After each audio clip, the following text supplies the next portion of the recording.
Is astrology a guide to aid us in mastering the universe? This is the Cosmic Community Podcast with Galactic Ambassador Stacey Dredd. This week we have a triple planetary conjunction, and that is really the big meal ticket that we have to focus on for this week. This report is for February 27th through March 4th, but then I will be doing a March monthly astrological breakdown in the second half of the show today. So stick around and hear how the next month is going to go in terms of the astrology. But for the final week of February, we are now a little deeper into Pisces season. And come February 28th, we have a triple planetary conjunction. And that is between the sun, not a planet, but a luminary, one of the luminaries in the sky, the sun, and the planet of Mercury, our mind, our mental state, the messenger of the gods. And then also Saturn is involved in this conjunction. Saturn, the great karmic time lord, and this conjunction is already being felt. I mean, when you have such big energies joining their forces together, these energies build as we move into it. And then, of course, there is the climax, and then we still have those energies strong, and then, they start to fade. And so we're already in the sort of build up, the heated moment of this triple conjunction. And so let's just break it down a little bit. It's exact overnight, Wednesday night, the 28th into the 29th of February. Of course, it's a leap year, so we have February 29th to think about and talk about. But all my times are Pacific West Coast time. So if you're listening in from another area, you'll have to do a little math on that. But the exact conjunction time doesn't matter too much. Again, got these big energies, and so these are blending together. The sun is the great luminary in the sky. This is the center of everything, and the sun represents our identity, the core of who we are, and also on a mundane level, on sort of a wider world level, the sun represents just the focus of where our of where our life is. And so wherever the sun is in the zodiac, that represents the season. So the sun's in Pisces. We have Pisces season upon us. The sun in Pisces likes to focus on Piscean themes, which are a lot about the past and are a lot about completing things and ending things. Pisces is the 12th sign of the zodiac and is where we find completion and where we see things come to an end so that we can have some fresh new cycles come the start of the astrological new year, or that new cycle at 0 degrees of Aries. Because when Aries comes along, we want to have lots of space open and available to step up and have confidence to start new things. And so Pisces is prepping us for that. It's prepping us, saying, hey, we have to bring some things to completion in order for these new cycles to have some space. And so that's what the sun is doing in Pisces. Pisces is a water sign and is all about our emotional state also, and also our spirituality. And it's a very mystical energy. It's represented, the planetary ruler here is Neptune. And so Neptune is like everything ethereal and everything that you can't like put your finger on. It's just all the mystical things. It's the collective unconscious, our the where we're all connected in our minds and thoughts. All those things that you just can't put your fingers on, but are felt. And so Pisces is a feely sign. So the sun is focusing our identity, focusing on our emotions and all these Piscean themes. And then we have Mercury here. Mercury is our mind. Mercury is our mental state and the way that we're thinking. And Mercury also under the influence of Pisces. And so we are thinking in this more watery, mystical state. We have less boundaries when we're talking about Pisces energy. And so Mercury is like the mind. It wants to be logical. And so Pisces can be sort of a tough, boundaryless place for the logical mind to want to be, and can be a little challenging. It pushes the mind to go outside of the boundaries and think outside of the box. And of course, here in the 12th sign, Mercury is talking about endings. It's talking about completion. It's talking about the end of something and the potential, and that knowing that there's something coming also, those new beginnings. And so already with the Sun and Mercury together, that's a solid conjunction right there. The Sun and Mercury have big communication when they're together. They have big communication about the self, about the identity, about our core identities, who we are. Mercury, the messenger of the gods, bringing these strong emotional themes of completion to us and delivering them to our doorstep right here. The Sun and Mercury having this conjunction, it makes the mind and the self be together, right? So we can have more connection between sort of the heart and the core of who we are, our personality, our identity, our ego, and the mind are going to be totally lined up this week and receiving messages. So messaging is very strong this week with Mercury having this conjunction with the Sun, but that is not all. We have a rare conjunction here with the Sun, Mercury, and Saturn. The Sun and Mercury, I looked on the chart just to back up again to Sun and Mercury.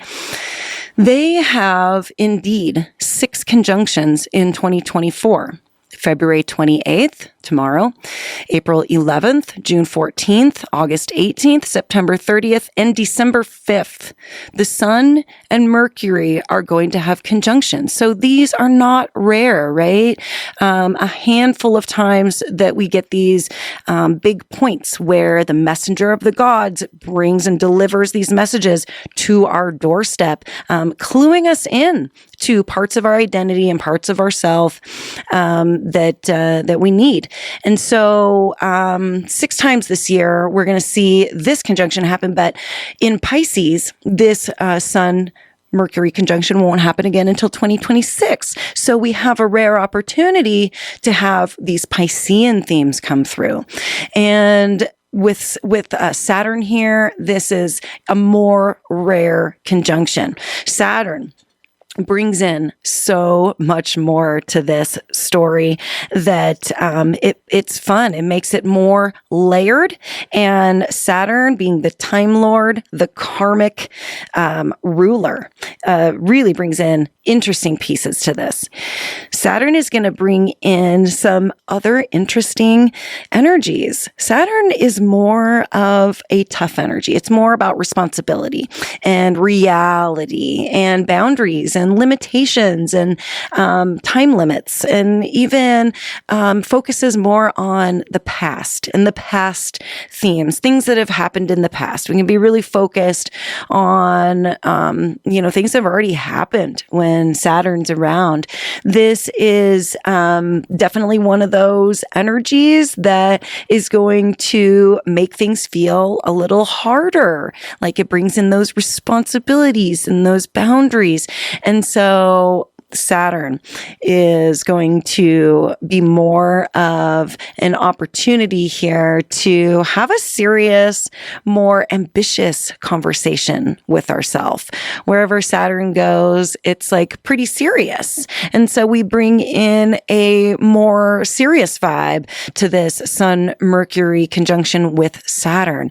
And so this also affects older people a little more, because Saturn represents older people, more like senior, elderly folks. So this is a time to to check in on older people in your life. Check in on your older parents or your grandparents if you still have them around, or, just people who you know who are elderly, or, people who are having a tough time going through things with their past. Like this Saturn energy could make that even just a little tougher. So yeah, check in on people. This is a time when we get these messages delivered and sometimes don't really know exactly what to do with them. So if there's something like that comes up, and it's extra emotional because it's all Pisces energy, then just it's okay to sit with what you're feeling. We don't have to dismiss things or say this is bad, so I'm putting it over there. But just sitting with things is totally okay. In fact, that's part of the way that we process. And Pisces energy is all about processing and integration and reflection. And so there could be almost like a deep, deep surrender that needs to happen here. Just sitting with everything and not trying to take action on something right away. So that would just be my little bit of advice. If something tough comes up this week, you hit a little bit of a brick wall, that we're all feeling that energy, and to just be slow and kind of slow things down. Saturn allows us to slow everything down and take our time with everything too. So just lean into that Saturn slowness if possible. And now moving on into our March monthly breakdown, we start off the month of March with a North Node Chiron conjunction. I've been talking about this for a couple of weeks on the uptick, and that's because these slower moving energies we feel for longer coming in and longer going out. So we've been feeling this one already building, and we will be feeling it as it fades off. But the North Node is bringing things into our life. Chiron is the wounded healer. And so we are dealing with our immortal wounds when we talk about Chiron. And the North Node is not actually like a planet or an asteroid or anything. It's just a mathematical point in the sky. There's nothing actually there, but it's a mathematical point that represents a destined, a fated point. And so there's something very fated happening in the beginning of March, and something that's been already taking place within regards to our wounds, our immortal wounds, and things that feel as though they could never resolve. Well, that's why it's like a lifetime that we spend on working on some of these wounds, because it cannot always be an immediate fix at times. This conjunction is happening in the sign of Aries and is actually in a sextile with Aries ruling planet Mars, the god of war.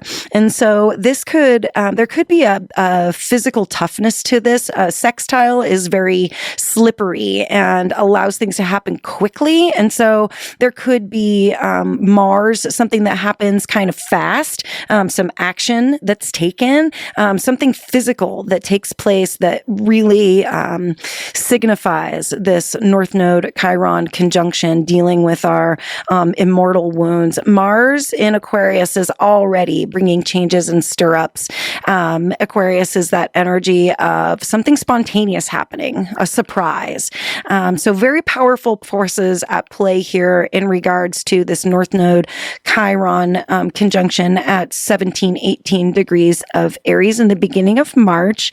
And then we move later into that week, and right before the planet of Mercury moves into the sign of Aries, it's going to make a conjunction with the planet of Neptune. And when Mercury, the planet of our mind and our communication and our mental state, comes into the conjunction with Neptune, it can tend to muddy all of those things a bit. Neptune is sometimes harder to see through. It kind of like muddies things up and is like this. It's like an elusive, can be like a little delusional even. So if you're feeling in the beginning of March, just the communication's muddied, it's not like happening as good, that Mercury-Neptune conjunction could really be taking hold. This is also a great time to like escape into our mind. That if you're feeling extra creative, or that the Neptune energy is inspiring you, that muddiness is like creating something brilliant inside of you, that could be also a great way to connect with dreams, fantasy states. This is also like where people want to kind of just retreat into like a mental place that is just kind of fantastic, like watching sci-fi shows, or like just talking about things that are really out there. That's totally Mercury Neptune conjunctive behavior. And then the very next day, March 9th, Mercury enters Aries and actually takes the lead in sort of kicking off the astrological new year. When Mercury enters Aries, it starts that new cycle, and soon enough, the sun is going to move into Aries, and that's going to actually start our astrological new year later in the month of March. But Mercury, our mental state, our mind, is going to get there first. We're going to be like our mind and our communication. We're going to be talking about, thinking about new beginnings before the actual kind of reality of it comes along. The new moon is on March 10th. This is at 20 degrees of Pisces. So our new moon brings in a chance to slow down, make new intentions. There's a lot of Pisces themes going on right now. Pisces can bring up, as I mentioned, the emotions. It can end things. And so, of course, we always have feelings. Either we're happy something ended, or we're sad something ended, or, maybe at times we can just be like, whatever, something ended, but there's still some type of reflection that needs to happen there. And this new moon is going to be a really good time to do these kind of final integrations of all of the things that Pisces season has brought up for us before moving into that astrological new year. The new moon has a couple of aspects with other planets. There is going to be a little sense of surprise with a sextile to the planet of Uranus. Uranus rules Aquarius, and this is that lightning bolt. Like anything can happen. This is like the wild card. So there's a bit of a wild card energy with a sextile to Uranus on the new moon. They're in Pisces in the middle of March. And then Venus catches up with the sun. She is going to make her own conjunction and then move into she is finally catching up to the sign of Pisces now. And then she is going to be able to make her conjunction later on with Saturn, and then the sun, and then Neptune as she moves through Pisces. So that is an ongoing story. Venus comes into Pisces and she softens. This is a really soft place for her. And then we actually have the astrological new year on March 19th. That is the day that the sun hits 0 degrees of Aries. Aries is the first sign of the zodiac, and we can really feel like taking steps in new directions. And this is like a little late, but here's your New Year's resolution time. If you haven't already gotten on it, the end of February and the month of March is like, yes, there it is. Jump on it. It's all really good stuff.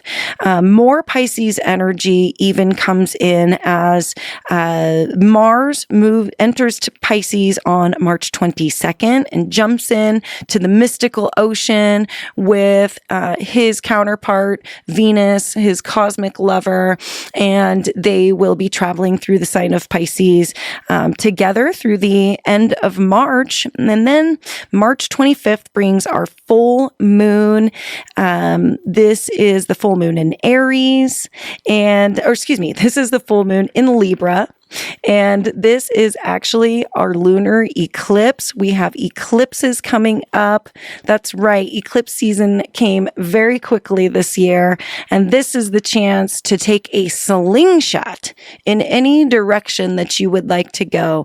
Eclipses make things happen very quickly. This is when we are going to be dealing with fated events, things that are just meant to happen will happen in our lives around eclipses. This is also an in and out point for people. There is a definite feeling of endings and beginnings and just incredible things happening around the eclipses that we never even know, because it's just like it's our fate, it's our path, And then when you get put on it, right then that was the path you were meant to be on. The Aries Libra axis is Aries, me, and Libra, us. Aries is all about our relationship with ourself, and Libra, our relationship with others. So that will come into play during the full moon lunar eclipse on March 25th, and we will have much more time to work up to that. I will definitely be here throughout the month of March to walk us through everything and keep us focused on the now. And that's what astrology can do for us. It can help us stay focused on the now and just making conscious decisions about where we're putting our energy and the types of energy that we are engaging with. And so I just wish you the very best. And that triple conjunction this week is all in a sextile to the big planet of Jupiter, the king of the gods too. So don't worry. The king of the gods is watching and taking care of all of us this week. And I just appreciate you being tuned in. And I hope you have a good week and take care. Peace. Thank you for listening to the Cosmic Community Podcast. More can be found at kpov.org/thecosmiccommunity.